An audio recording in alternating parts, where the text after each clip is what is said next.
Guys, I know you're looking for something huge to happen in the stock market week that you can hang your hat on and say, this is what I'm going to buy with. Guys, that's the stupidest fucking thing I've heard in my life, and I see it all the time. We're here to teach you. One of our principle-driven pillars is that in the short run, stocks are a voting machine. In the long run, they're a weighing machine. And you're going to look at it and say, well, Paul, if interest rates went up 3%, then of course stocks would fall. Yeah, you're right. But in the long run, what's going to drive the stock market are the fundamentals. What's going to drive is what value buying at today. And that's what's really important for us to teach on this channel. Now, that doesn't mean that there isn't a lot happening in the market. And it doesn't mean that in the short run, those small things or those things can cause a lot of problems. But remember, COVID crash was 1 month, and then it rebounded very quickly. So if you go on recency bias and say, look what happened in that 1 month, the world's coming to an end, you'd have missed out on how many gains. And before then, if you were ignoring the fact that at that point, I want everybody to remember one thing. When everybody tells me the COVID crash was what caused everything, when the market started to rebound, when the COVID crash happened and the market bottomed, we had only 5,000 cases of COVID in the United States. So really, if it was COVID that caused the problem, we hadn't had the vaccine yet. We were still in the middle. We had just shut down, actually, like the week of the bottom of the crash. The U.S. economy hadn't even shut down yet. That's what's amazing. I might have my days wrong, but you look at my point here. My point is that short run is what caused it. So what drives it in the long run? Value. And I talk about this in the channel all the time. The two most reliable metrics of stock market value, stock market to GDP, and the 10-year cyclically adjusted PE ratio. One takes the entire stock market, divides it into GDP, because as GDP grows, the value of the companies within that GDP should grow along with it. And the 10-year PE, which takes the last 10 years of earnings, brings it to today, and then looks at the value, the PE based on today's price. And guess what? They're both very, very scary. Now, does that mean it's imminently going to crash? No. It can go on for a lot longer because it's been overvalued for quite some time. But it's to prepare you for poor performance in the upcoming years. And you'll be ready for that. But let me show you the data. That way you can really, truly understand. So we have quarters going back all the way to 1928, 1929, 342 of them. And not including dividends, the average return is about 6.8%. And guys, when stocks are 30% or better in terms of less undervalued, it's 10.8% return. So if it's 50% undervalued, it's included in here. Look at that.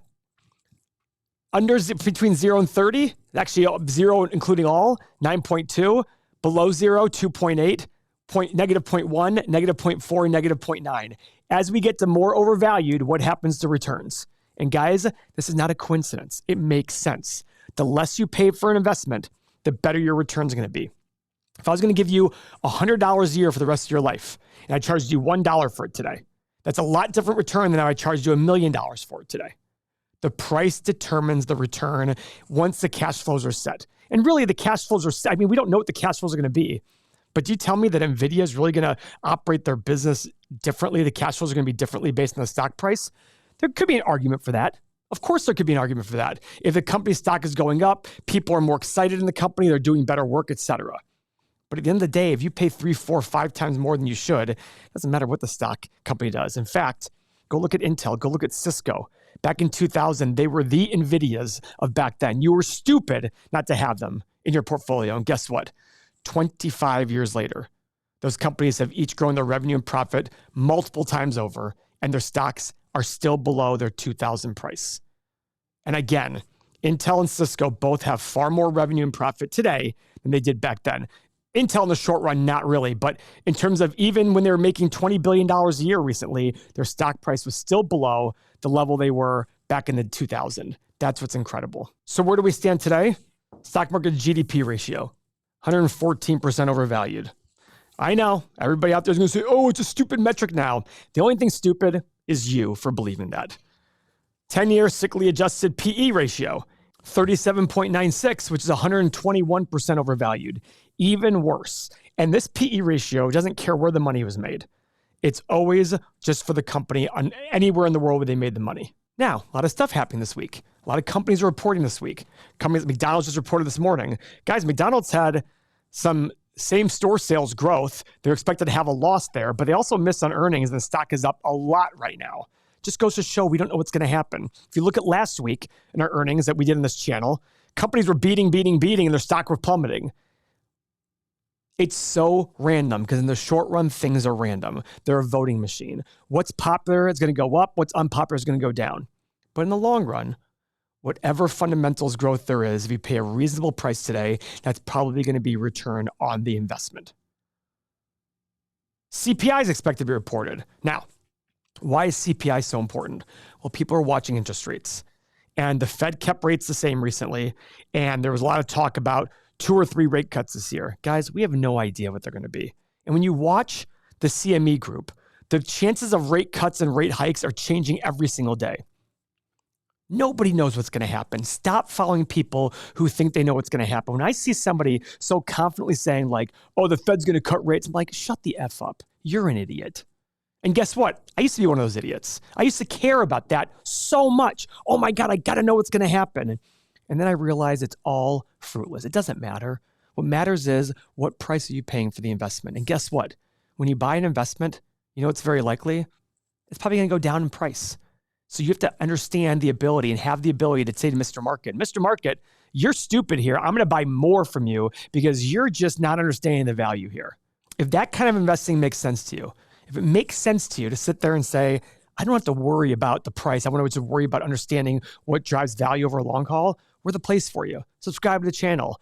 Join our community. You're going to have thousands of like-minded people around you to be able to do that with. They have conversations. We have a principle-driven investing approach. They're very simple. We're investors, not speculators. We don't care about the short-term stuff. We don't care about making money in the short run. 2, every investment is the present value of all future cash flow. I say this like crazy. What does this mean? It means you pay $100 something today. Your return is going to be based on all the cash flow it receives in the future. If you pay $10 for it, your return is going to go up because relative to what you paid, it's a lot higher. If you pay $1 million for it, your returns are going to go down.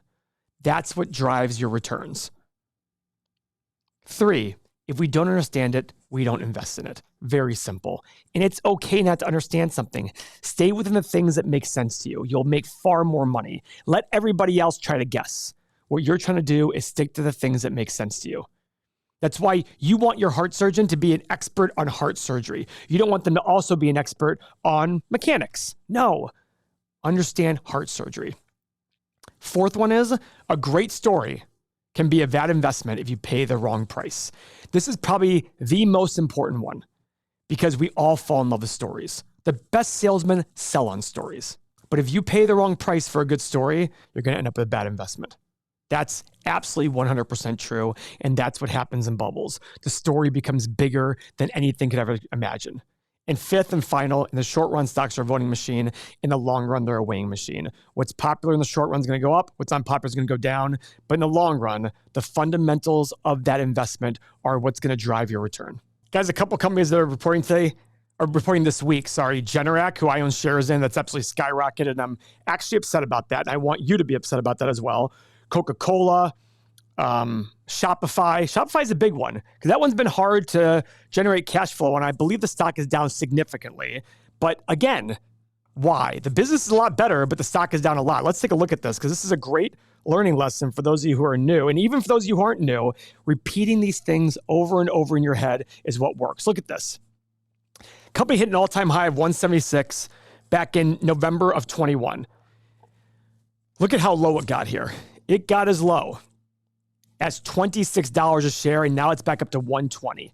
But guess what, guys? In 2021, look at its revenue, $4.6 billion. In the last 12 months, it did $8.21, almost double, and yet the stock still hasn't reached its all-time high yet. In the short run, stocks are a voting machine. In the long run, they're a weighing machine. Going back to Intel and Cisco, if I told you back in 2000 at their all-time highs, guys, 25 years from now, these companies are going to be making 3 times more revenue and 5 times more profit. Where do you think the stock price would have gone? You just said, oh, easily 5 times more. Guess what? They're down. And they're not selling for 3 PE, 3 price to earnings. That's a very important thing to understand. And that's something we talk about in this channel a lot. So guys, if this makes sense to you, click the link in the description below, join the community. It's $1 a day, but here's the deal. We don't want speculators. We don't want people who are looking for a channel to just hand them investment. Here, take this stock. That's not for us. We're looking for people who are lifelong learners. We're looking for people who want to learn how to fish, not be given fish. If that's you, which my guess is if you made it this far in this video, it's probably you. Even if you hate me, even if you're aggravated with me, it's probably hitting a chord that makes sense to you. Check out the community, $7 for 7 days. Thank you for your time.